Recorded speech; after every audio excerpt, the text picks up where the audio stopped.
Všetky riešenia máš v sebe. Máš v sebe všetky energie ako lásku, radosť, smútok, strach a ostatné v rôznom pomere. Každý to má namixované inak. V niekom prevláda láska, v niekom strach. Môžeš prežívať čokoľvek.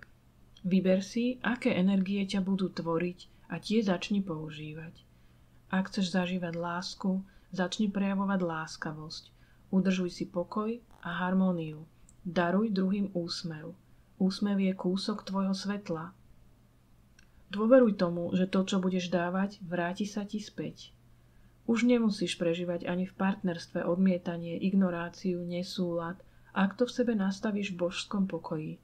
Buď partner tiež zmení nastavenie a ostane s tebou, alebo odíde z tvojho života. Tvoj partner to správanie voči tebe z časti nerobí vedome. Väčšinou to spôsobuje strach. Strach zo zranenia, strach, že znova prežije rozchod, strach z neprijatia jeho slabostí, strach zo života. Ak tvoj partner nastúpil na cestu vedomého žitia, s veľkou pravdepodobnosťou s tebou ostane a zladíte svoju energiu aj vieru v tento vzťah. Sústreď sa na prítomný okamžik. Užívaj si prítomné chvíle. Sú vzácne a nikdy sa nebudú opakovať. Nič neber ako obyčajné a samozrejmé, pozeraj na veci, prírodu, ľudí, zvieratá inými očami, aké je to dokonalé stvorenie.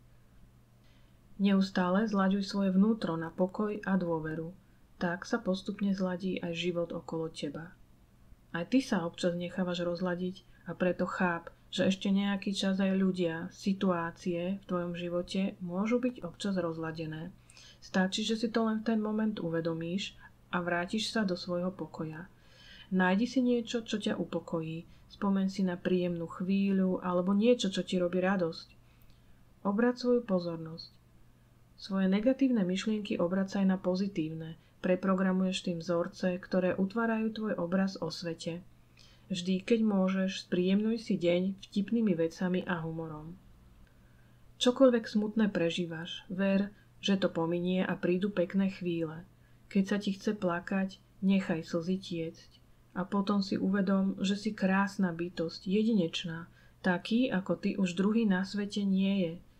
Zobuď v sebe silu človeka, ktorý si verí. Verí, že si už odteraz bude vytvárať pekný život. Postupne zosiluj svoju vieru, nádej a vytrvaj. Nenechaj sa odradiť nepríjemnými situáciami alebo ešte svojimi slabosťami a strachmi. Neboj sa nekomfortných situácií, ak vieš, že ti môžu priniesť to, po čom túžiš. Všetko sa postupne bude vytrácať a zjemňovať. Premeň sa z toho, že sa cítiš ako obeť na tvorcu tvojho príjemného života. Premeň svoje presvedčenia o sebe a o iných. Svet je pre teba bezpečné miesto a tiež vzťahy sú pre teba bezpečné. Miluješ a si milovaný. Posielam svetlo a lásku.